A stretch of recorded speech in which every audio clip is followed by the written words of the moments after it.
What's up, everybody? Phil Mendoza again. Thanks for joining us on another shot scenario breakdown video. Before we get started, I want to announce the winner of the March 2025 giveaway we did. Randomly selected a video and then a comment. It's come from Shot Scenario Breakdown 5, Penny on Track. Congrats, you are the winner of a dozen Ultra arrows. I'll be messaging you to get your info and the proper arrow size you need. Don't forget about the subscriber giveaway we're doing here at the end of this month for a new Elite Artist bow. And in addition to that, we're starting a new video for people that comment on these shot scenario breakdowns. It's going to be a cutter stabilizer setup front sidebar combo, and that's going to be given away at the end of May of 2025. So stay tuned and make sure you're commenting on these videos. Let's go ahead and get into today's shot scenario breakdown video. And I'm going to just roll this clip. This is not one I've shown before.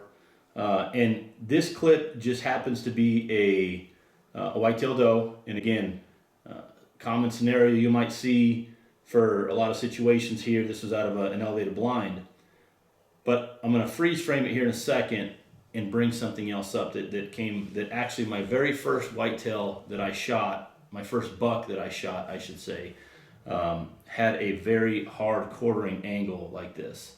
And I'm going to freeze frame it here. So this specific shot here, when you see this deer quartering away hard, how quarter away is too much?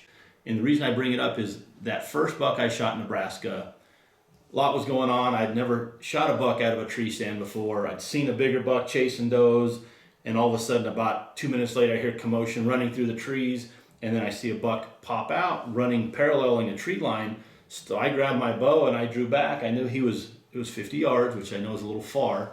He stops 50 yards, quartering away hard, looking back. I drew back, put my pins just in front of the back hip, put my 50-yard pin, let it rip.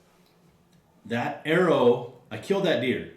That arrow never entered the cavity. And I'll tell you, it hit right in front of the last rib, and it went inside the hide, went underneath, in front of the shoulder, and the deer was looking the other direction. It popped out the neck on this side, and it never entered the cavity. Again, it died because it bled out. We followed blood that night a little bit, didn't find it within the first 150 yards, so we backed out. Came back and found him the next morning. He was another 150 yards away. He had laid down, bled out.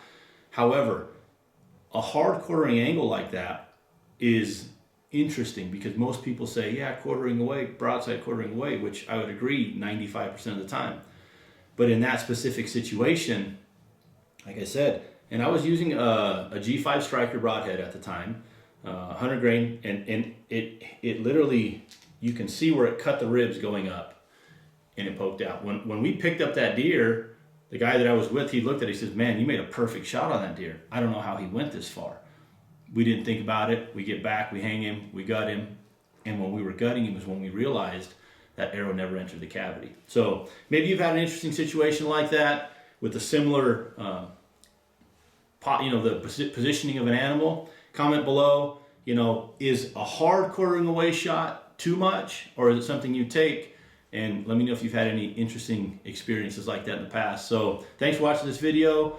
Stay tuned for the next one. And as always, DBAP.